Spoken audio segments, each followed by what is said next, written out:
பாருங்கள் அரிசி பருப்பு சாதம் ரெடி ஆயிடுச்சு.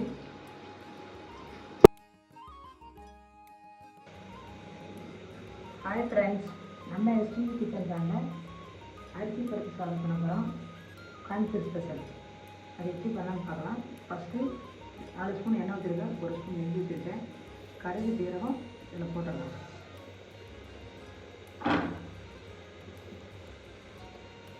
பொரிட்டோம்.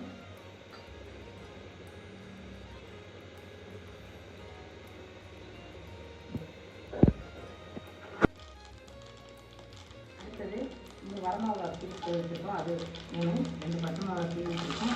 காரம் அவங்களோட தேவைக்காக யூஸ் பண்ணிக்கணும். நான் என்னோட யூஸ் பண்ணியிருக்கேன். உங்களுக்கு தெரியுமோ அதை யூஸ் பண்ணிக்கணும்.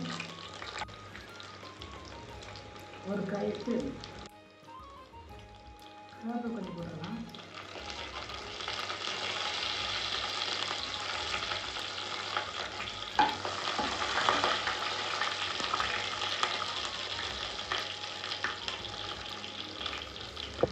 வெங்காயம் போடுறோம். ஃபுல்லாக முழுசாக தான் போடுறோம், கட் பண்ணல.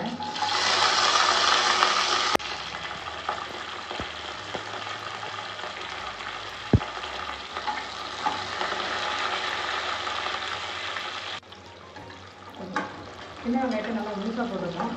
அது கட் பண்ணே டேஸ்ட் இல்லை, முழுசாக போட்டிங்கன்னா கொஞ்சம் டேஸ்ட்டாக இருக்கும். அடுத்தது மஞ்சத்தூள் 1 ஸ்பூன் போடுறோம். எண்ணெயில் லைட்டாக வதக்கிக்கலாம். அப்போ அந்த டேஸ்ட்டு பார்த்து அரிசி பருப்பு சாப்பிட்டு கொஞ்சம் டேஸ்ட்டாக இருக்கும். அதனால இந்த மாதிரி பண்ணேன்.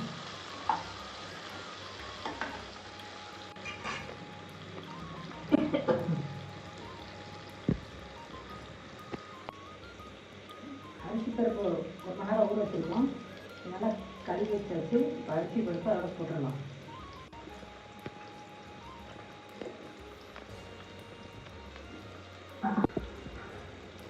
சாம்பார் தூள் 2 ஸ்பூன் போடுறோம். இது நம்ம வீட்டு சாம்பார் தூள். நம்ம வீட்டில் இருந்தால் யூஸ் பண்ணி, இல்லைன்னா கடையில் சாம்பார் தூள் யூஸ் பண்ணால் ஓகே. இதனால் லைட்டாக வதக்கி விட்டுடலாம்.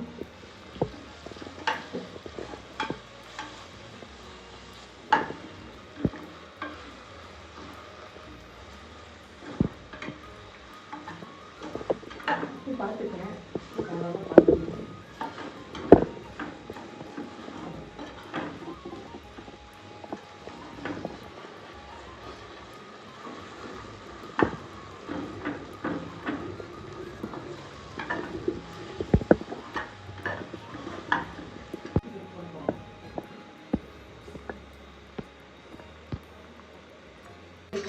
அரிசி பருப்பு ஊற வச்சதை நம்ம போட்டுடலாம்.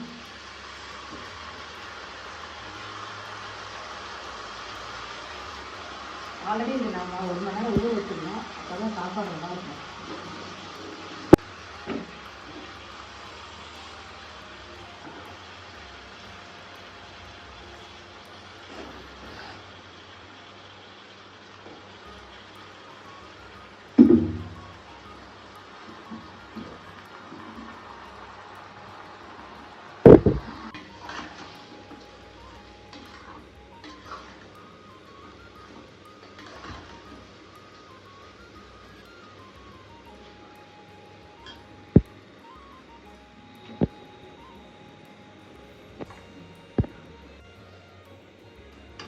நம்ம 2 டம்ளர் போட்டிருக்கோம். அதுக்கு 3 டம்ளர் தண்ணி ஊற்றிடலாம்.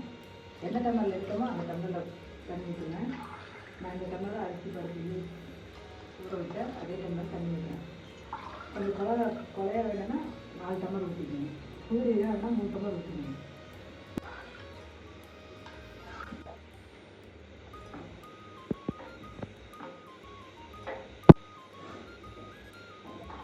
எல்லாத்தையும் ஒட்டுக்க மிக்ஸ் பண்ணிக்கங்க. உப்பு காரம் பார்த்துக்கங்க, எனக்கு கரெக்டாக இருக்குது. உங்களுக்கு தேவையான பண்ணிவிட்டு இப்போ மூடி வச்சு 3 விசில் விட்டுடலாம்.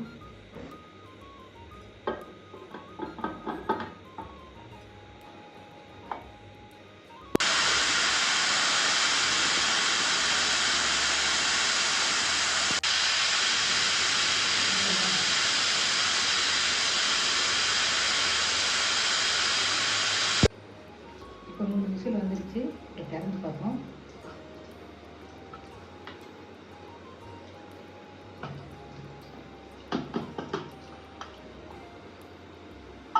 பாருங்கள் அரிசி பருப்பு சாதம் ரெடி ஆயிடுச்சு.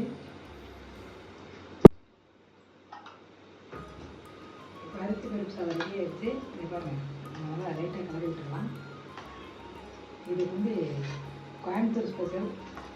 நீங்களும் உங்கள் வீட்டில் செஞ்சு பார்த்து எப்படி இருக்குன்னு சொல்லி கமெண்ட் பண்ணுங்கள், லைக் பண்ணுங்கள், சப்ஸ்கிரைப் பண்ணுங்கள். இப்போ அரிசி பருப்பு ரெடி ஆகிடுச்சு.